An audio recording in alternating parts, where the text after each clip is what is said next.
एक बड़ी खबर आपको बता रहे हैं। भिंड से जेल की दीवार गिरने का एक सीसीटीवी फुटेज सामने आया है।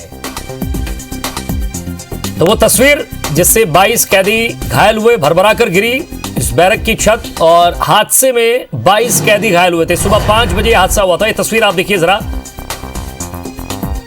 और ये तस्वीर देखिए कि किस तरह से अचानक से भरभरा कर पूरा छज्जा गिर जाता है, और बैरक के अंदर वो कैदी किस तरह से परेशान होते हैं, किस तरह से दब जाते हैं कुछ कैदी उसके अंदर।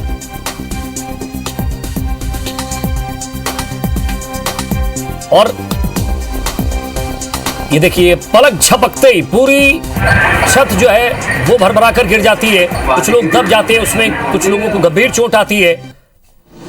तो 75 कैदियों को ग्वालियर सेंट्रल जेल शिफ्ट किया गया, लेकिन उससे पहले ये सीसीटीवी फुटेज आपको दिखा रहे हैं। हालांकि इसमें भी विरोधाभास है। एसपी का कहना है, पहले मैं पीडब्ल्यूडी विभाग को इसके बारे में बता चुका हूं, तमाम तरह की बातें तो जांच के बाद साफ हो पाएगा कि आखिर क्या तकलीफ थी। लेकिन सवाल ये कि जेल के अंदर कैदी सुरक्षित नहीं थे और अचानक से छज्जा गिर जाता है।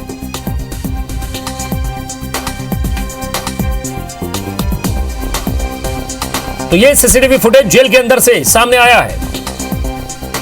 75 कैदियों को ग्वालियर सेंट्रल जेल शिफ्ट किया गया। बताया जा रहा है कि 22 कैदी घायल हैं। दिलीप सोनी हमारे संवाददाता हमारे साथ जुड़ गए हैं। दिलीप, आप चाहे शिफ्ट कर दें या कहीं और भेज दें या फिर इलाज करवा दें, सवाल यह है कि जब इसकी शिकायत एसपी जेलर कह रहे हैं कि मैंने आगे विभाग को, या ये कहें कि पीडब्ल्यूडी विभाग को उन्होंने संपर्क किया था, बताया था कि छत गिर सकती है या पानी का रिसाव हो रहा है, इस तरह का कोई हादसा हो सकता है, क्या उस पर कोई जवाब आया था? क्योंकि अब तो तमाम तरह की जांच बिठाई जाएगी, जांच हो जाएगी, लेकिन क्या वाकई किसी की मौत हो जाती तो कौन जिम्मेदार होता? दोषियों पर कार्रवाई अब तक हुई है या सिर्फ जांच का ही हवाला दिया जा रहा है? देखिए, मैं आपको बताता हूँ, इस घटना के बाद जो अधिकारियों के लगातार बयान आ रहे हैं, जांच की बात कर रहे हैं, लेकिन उनका ये भी कहना है कि इसकी शिकायत पहले भी कर चुके थे, लेकिन इसका कोई जवाब अभी तक नहीं आया है। और शिकायत का अगर उनका निराकरण हो जाता तो ये हादसा नहीं होता।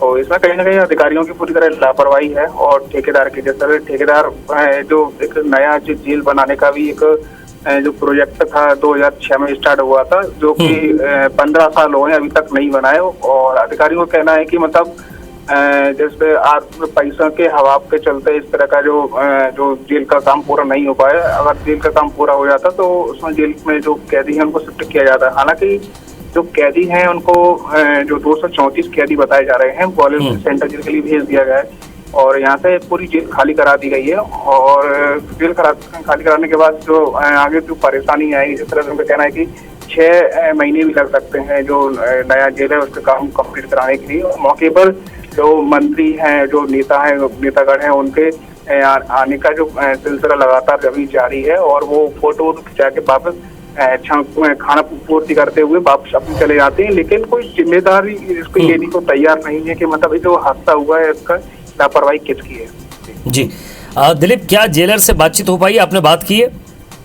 हाँ, जेलर से इस संबंध में बात हुई थी। जेलर का कहना है कि इस संबंध में जो लगातार जो बारिश हो रही थी, इसका जो मेंटेनेंस के लिए लगातार पीडब्ल्यूडी के जो अधिकारी हैं उनको अवगत कराया गया था, पत्र भी भेजे गए थे, और उसके बाद भी कोई सुनवाई नहीं हुई। अगर वो सही समय पर अगर उसका निर्माण कार्य या उसका मेंटेनेंस का काम करा दिया जाता तो ये हादसा नहीं होता। जी दिलीप, ये भी कहा जा रहा है कि क्षमता से ज्यादा कैदी थे बैरक के अंदर। जी, निश्चित तौर पे अगर जो जेल है जो 1956 में इसका निर्माण हुआ था, काफी जर्जर हालत में थी, और इसमें जो बताया जा रहा है कि इसमें 255 कैदी थे, जबकि इसकी क्षमता 180 है। जो जेल अधीक्षक आए हुए थे उन्होंने ये लापरवाही स्वीकार की है कि मतलब कहीं ना कहीं लापरवाही रही है, और उसमें जो क्षमता से अधिक उसमें जो कैदी हैं उसमें भरे हुए थे। और यहाँ तक कि जिस बैरिंग की हम बात की जाए तो उसमें जो हादसे का शिकार हुई है उसमें 64 कैदी उसमें थे, और जो हादसे के बाद उसमें सभी दब गए थे, और रेस्क्यू के बाद सभी उसमें जो 20 हैं जो घायल थे उनको बाहर निकाल लिया गया था इसमें, और एक की हालत काफी गंभीर है, वो ग्वालियर के लिए रेफर कर दिया गया। शुक्रिया दिलीप इस तमाम बातचीत के लिए। तो क्षमता से ज्यादा कैदी की भी बात सामने आ रही है। साथ ही साथ जेल प्रबंधन का कहना है उन्होंने लोक निर्माण विभाग को एक चिट्ठी लिखी थी कि यहाँ रिसाव हो रहा है, इसे ठीक किया जाए।